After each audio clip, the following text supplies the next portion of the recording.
Hello, everyone. Welcome back to Are You Smarter Than a Libertarian? Today, we're diving into the fascinating world of logical fallacies. This is going to be a multi-part series. And in this particular one, we're going to be talking about the red herring.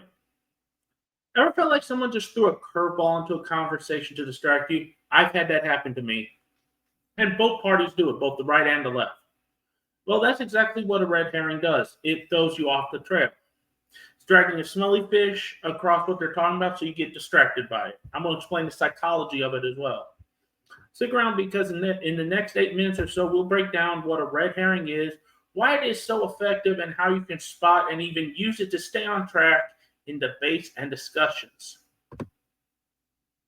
At its core, a red herring is a diversion tactic. Imagine you're following a trail of breadcrumbs to the forest, trying to get out, only to have someone just scatter a whole bunch of breadcrumbs everywhere, making you chase after the wrong trail. That's how the red herring works. Now let's start with the very basics and do a definition of it. A red herring is an irrelevant topic introduced into an argument, deliberately designed to divert attention away from the original issue.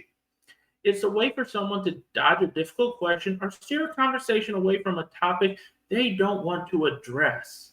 Watch politicians do it all the time. Watch people who interview politicians. Watch how they move. Picture this. You're having a debate about climate change, hot button issue. Suddenly, your opponent says this: what about those adorable polar bears losing their homes? While the plight of the polar bear is indeed heartbreaking, it sidetracks the real discussion on the causes and solutions to climate change.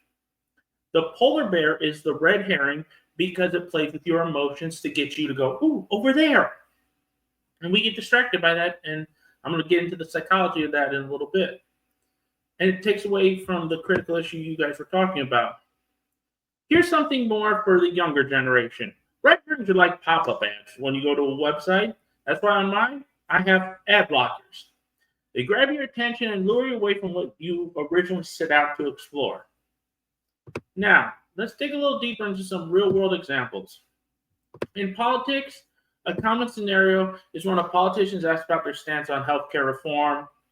Instead of answering the question directly, they might begin by talking about how the wealthy don't pay their fair share. Yes, that is tragic for people on the left that the wealthy don't pay their fair share, but it leaves the topic of healthcare reform dangling out in the open with no one to answer. It allows politicians and people who debate to strategically move the conversation around a potentially challenging issue that they don't really have an answer for. Now, you notice I'll give you a good real-world example.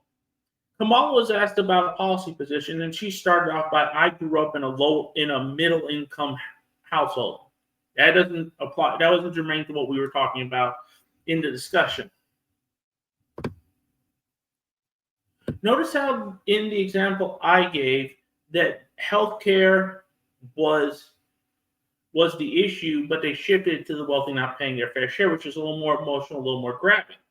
And that's a textbook red herring right there. It's redirecting the discussion to something more comfortable, something they can speak on and pontificate on, while leaving the original question hanging out there.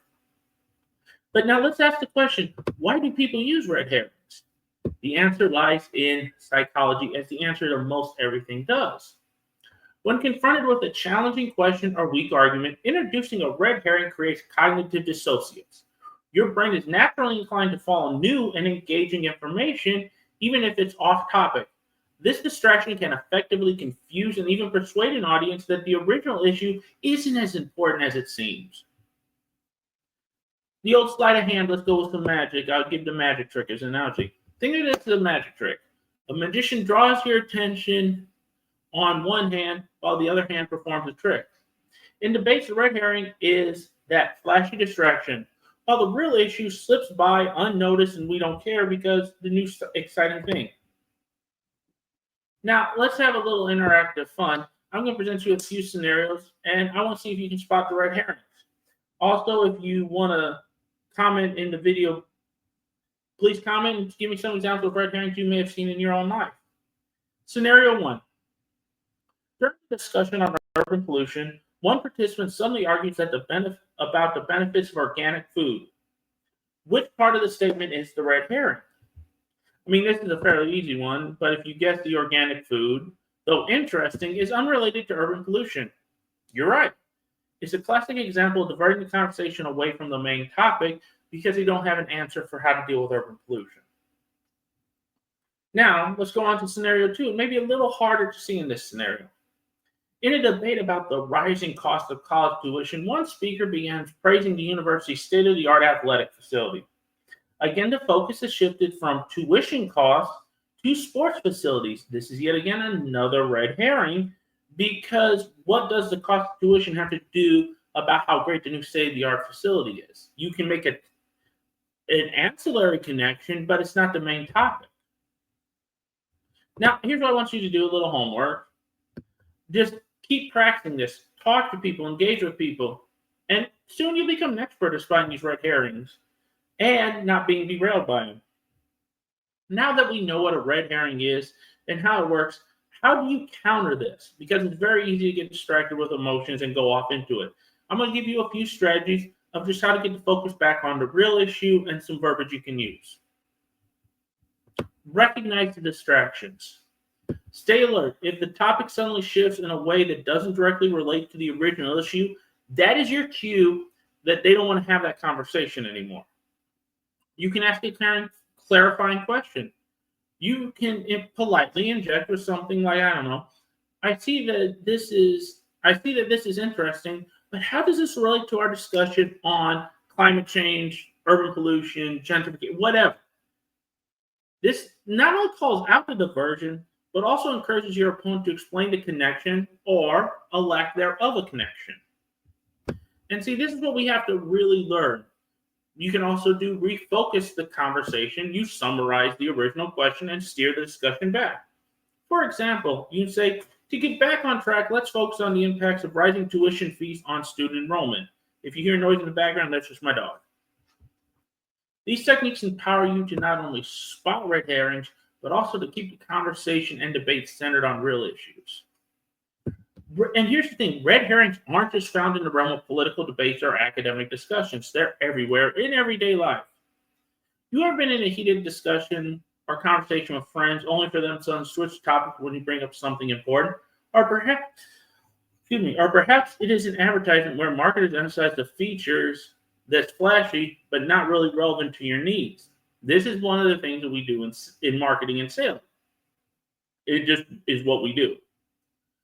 You need to be able to recognize these tactics so you can become a more critical thinker. Because when we have critical thinking in this country and people not driven by emotion, we can actually have better outcomes for everyone in this country. We can have more freedom, more prosperity.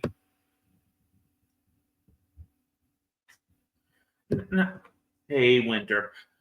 Let's take a moment to dive deeper into this. The red herring is just one of the many logical fallacies that we will be going over in the coming days. And they can muddy your judgment. In our fast-paced world, where information is constantly bombarding us, it is easy to get sidetracked. By understanding and identifying these tactics, you become a more discerning consumer of information and a more discerning consumer of products.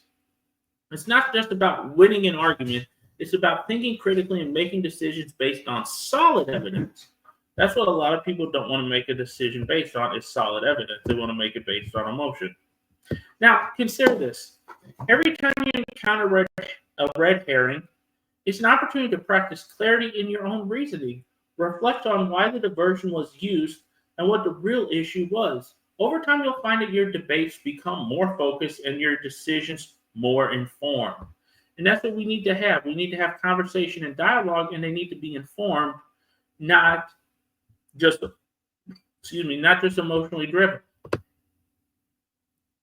In a world filled with distractions and clever misdirections, knowing how to spot a red herring is a real superpower. It helps you cut through the noise of MSNBC, Fox News, CNN, and focus on what really matters, whether that's making informed decisions, participating in meaningful debates, or simply having a more productive conversation with friends and family.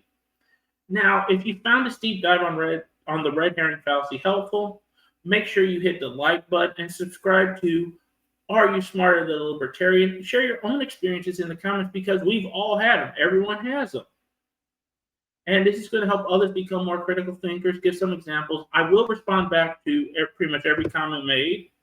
And thank you again for watching. And remember, don't let the smell of a rotten fish distract you from the truth. Please like, comment, share, and subscribe. Have a great day.